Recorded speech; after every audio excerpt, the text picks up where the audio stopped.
নির্বাচনের তফসিল ঘোষণার আগ মুহূর্তে তারেক রহমান শিগগিরই দেশে ফিরছেন বলে ফের বার্তা দিল বিএনপি। তবে কবে তিনি দেশের মাটিতে পা রাখবেন তা খোলাসা করা হয়নি।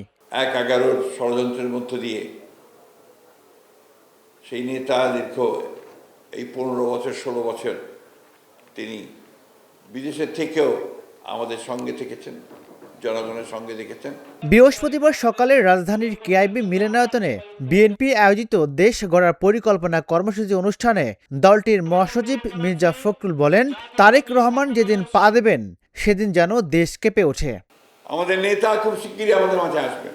আমি আজকে যেহেতু বাংলাদেশের সব এখানে উপস্থিত আছেন, আমাদের নেতৃবৃন্দ উপস্থিত আছেন বিএনপি, আমি আপনাদেরকে জানাতে চাই, নেতা যেদিন আমাদের আসবেন, যেদিন বাংলাদেশে পা দেবেন, সেদিন যেন সমগ্র বাংলাদেশ কেঁপে ওঠে। বন্ধুগণ, দেশনেত্রী বেগম খালেদা জিয়াকে কারাগারে নেওয়ার পর তিনি এককভাবে এত দূর থেকে তিনি আমাদেরকে নেতৃত্ব দিয়েছেন, সংগঠিত করেছেন, বিএনপিকে একটা শক্তিশালী রাজনৈতিক সংগঠনে পরিণত করেছেন, যার প্রমাণ আপনারা সবাই জানেন যে দিন রাত তিনি আপনাদের সঙ্গে কথা বলেছেন, আপনাদেরকে রাজনীতি এবং ভবিষ্যতে আমরা কি করতে পারি, কী করে আমরা সেই ফ্যাসিলিটির হাতে মুক্তি হতে পারি, সেই কথা তিনি আপনাদের বলেছেন, দিক নির্দেশনা দিয়েছেন।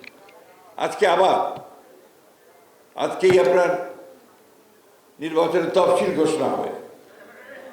আজকে আবার আমরা একটা নতুন নির্বাচনের মধ্য দিয়ে নতুন করে বাংলাদেশে নেতৃত্ব সৃষ্টি করবার সুযোগ পেয়েছি। আমরা সুযোগ পেয়েছি যে আজকে জনগণকে সঙ্গে নিয়ে আমরা বাংলাদেশে এমন একটি প্রতিনিধিত্বশীল পার্লামেন্ট গঠন করব, যে পার্লামেন্ট বাংলাদেশে একটা নতুন দিগন্তের দিকে নিয়ে যাবে এবং তার নেতৃত্বে থাকবেন আমাদের নেতা জনাব তারেক রহমান। মির্জা ফখরুল আরও বলেন, এবারের নির্বাচন আওয়ামী আমলের নির্বাচন নয়, এবার ভোট হবে নিরপেক্ষ। এই নির্বাচনে জয়ী হতে হলে জনগণের ভালোবাসা অর্জন করতে হবে। এই নির্বাচনে আমাদেরকে পুরোপুরিভাবে জয়লাভ করতে হবে এবং যাতে করে আমরা বাংলাদেশকে সামনে এগিয়ে যাওয়ার সুযোগ পাই। বন্ধুগণ, অনেক বাধা আসবে, অনেক বিপত্তি আসবে, আমাদের বিরুদ্ধে অনেক প্রচারণা হতে থাকবে, কিন্তু এই সবগুলোকে কাটিয়ে উঠে আমরা মাথা উঁচু করে দাঁড়াতে চাই। বিএনপি কোনোদিনই পরাজিত হয়নি, পরাজিত হবে না। বিএনপি হচ্ছে এই দেশের জনগণের দল, বিএনপি হচ্ছে মুক্তিযুদ্ধের দল, বিএনপি হচ্ছে গণতন্ত্রের সংগ্রামের দল।